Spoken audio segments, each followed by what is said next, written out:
ఈరోజే లాంచ్ అయిన 'బిగ్ బాస్‌ని' మీరు చూసే ఉంటారు.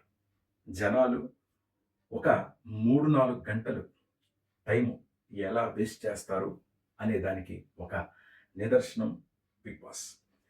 దయచేసి ఈ వీడియో చివరి వరకు చూడండి. నేను మరికొన్ని సంచలన నిజాలు 'బిగ్ బాస్' గురించి మీకు చెప్పబోతున్నాను. ఈ 'బిగ్ బాస్' అసల ఎందుకు? దీనివల్ల సమాజానికి ఏమైనా ఉపయోగం ఉందా?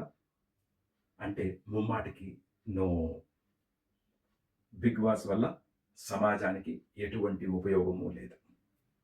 ఏ మెసేజ్ ఇద్దామని చెప్పి ఈ బిగ్ బాస్ కండక్ట్ చేస్తున్నారు? మీరు ఒక్కసారి ఆలోచిస్తే 'కౌన్ బనేగా కరోడ్పతి' కానీ అలాంటి క్విజ్ ప్రోగ్రామ్స్ కానీ కండక్ట్ చేయడం వల్ల జనాలలో, పిల్లల్లో, పెద్దల్లో జనరల్ నాలెడ్జ్ పెరిగి అది మనకి మన దైనందిన కార్యక్రమాల్లో అది ఉపయోగపడుతుంది. అయితే బిగ్ బాస్‌లో అయితే గనక ఈ ఫ్యాంటసీ వరల్డ్‌లో తప్ప ఎందుకు ఉపయోగపడదు. అది వాళ్ళలో ఉన్న కేటగిరీ తప్ప మిగతా ఎవ్వరికీ ఉపయోగపడదు. నాగార్జున గారు బిగ్ బాస్‌ని చేస్తున్నారు ఎందుకంటే గనక ఆయనకు మస్తుగా డబ్బులొస్తాయి కాబట్టి. సెలబ్రిటీస్ గానీ, కామన్ మెన్స్ కొంతమంది వెళ్తున్నారు. It's good. బట్ వీళ్ళంతా డబ్బుల కోసం వెళ్తున్నారు. మనం ప్రతిరోజు గంట, గంటన్నర టీవీ ముందు టైం వేస్ట్ చేస్తున్నాం.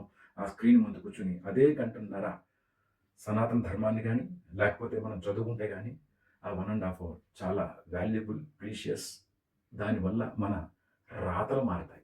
దయచేసి ఇలాంటి చెత్త ప్రోగ్రామ్స్ చూడకుండా చక్కగా మీ పిల్లలని మంచి ప్రోగ్రామ్స్ వైపు డైవర్ట్ చేయండి. బిగ్ బాస్ లాంటి చెత్త ప్రోగ్రామ్స్ వాళ్ళ రేటింగ్స్ కోసం ఇలాంటి ప్రోగ్రామ్స్ కండక్ట్ చేస్తారు. వాళ్ళ డబ్బుల కోసం కండక్ట్ చేస్తారు. ఇవన్నీ మన సమాజానికి ఎటువంటి ఉపయోగము లేదు, లేదు, లేదు. మీకేమైనా డిఫరెన్స్ ఆఫ్ ఒపీనియన్ ఉంటే గనక దయచేసి నాతో షేర్ చేయండి. నేను మీకు మీ సలహాలు తీసుకోగలను. అలాగే మీ క్వరీస్ ఏమైనా ఉంటే రిప్లై కూడా ఇవ్వగలను. దయచేసి సనాతన ధర్మాన్ని కాపాడండి. సమాజానికి ఉపయోగపడే పనులు చేయండి. దయచేసి అన్ని మీడియా వాళ్ళకి నా రిక్వెస్ట్. ఇలాంటి వరస్ట్ ప్రోగ్రామ్స్ ఇక ముందైనా రాకుండా ఉంటే మంచిదని నా అభిప్రాయం. Thank you so much. Survey జనా సుఖినో భవంతు.